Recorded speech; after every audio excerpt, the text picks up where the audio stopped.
நீங்கள் வந்து எதை வந்து கவுன்சிலிங் பண்ணி சமாதானம் செஞ்சு வச்சு அனுப்பலான்றது அது வேறு பிரச்சனைகள். இப்போ உதாரணத்துக்கு சந்தேகப்படுறாரு, ஒரு நார்சிஸ்டிக்காக இருக்கிறாரு, இல்லை ஒரு வேறு மாதிரி எதனா மன அழுத்தத்தில் ஈடுபடுறாரு, இல்லை ஒழுங்காக சம்பாரிச்சு போட மாட்டேங்கிறாரு, கத்திக்கிட்டே இருக்கிறாரு, இந்த மாதிரியான சில மென்டல் அப்யூஸை அது கூட கொஞ்சம் நீங்கள் கவுன்சிலிங் பண்ணுறீங்க, ஒரு இது பண்ணுறீங்க, பேசி சமாதானப்படுத்தி மிரட்டி அனுப்புறீங்க, அது ஓகே.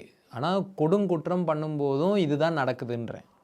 குற்றமாக தாக்கப்பட்டு வரும்போதும் ரத்தம் சொட்ட சொட்ட வந்தால் கூட சில சமயம்லாம் நான் அதை பார்த்தே இருக்கேன், கண்ணெதிர்க்க ரத்தம் சொட்ட சொட்ட வந்தால் கூட அதை பேசி சமாதானப்படுத்த தான் பார்க்குறாங்க.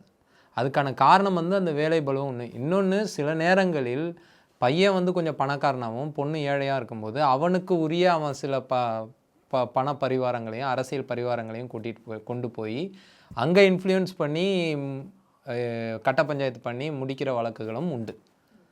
மோரோவர் இந்த மாதிரியான நிறைய வழக்குகளில் நம்ம பார்க்குறது பெண்ணை மிரட்டி பணிய வைக்கிறாங்க.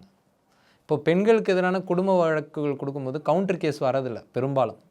சில கேஸில் நடக்கலாம், பெரும்பாலும் வரதில்லை. ஆனால் அவங்கள எப்படி இது பண்ணுவாங்கன்னா, அவங்க குடும்பம், அவங்களுடைய மற்ற விஷயங்கள், இல்லை தெரிஞ்சோ தெரியாமலோ இந்த விஷயத்தை எதனா ஒரு ஆண் நண்பரோடு அவங்க பகிர்ந்துருப்பாங்க. அப்போ என்ன பண்ணுவாங்க, நீ மட்டும் ஒழுங்கா, அவங்க பகிர்ந்து மட்டும் தான் இருப்பாங்க, மாற்றிடுவாங்க, அவங்கள அங்கே இழிவுபடுத்துவாங்க. ஸோ இந்த மாதிரியான நேரம் வரும்போது சரி நம்ம ஏன் இவ்வளோ அவமானம் பண்ணோம். இன்னொன்று, அந்த பெண்ணுக்கு இந்த சமூகத்துலேருந்து எந்த ஒரு ஆதரவும் கிடைக்கல.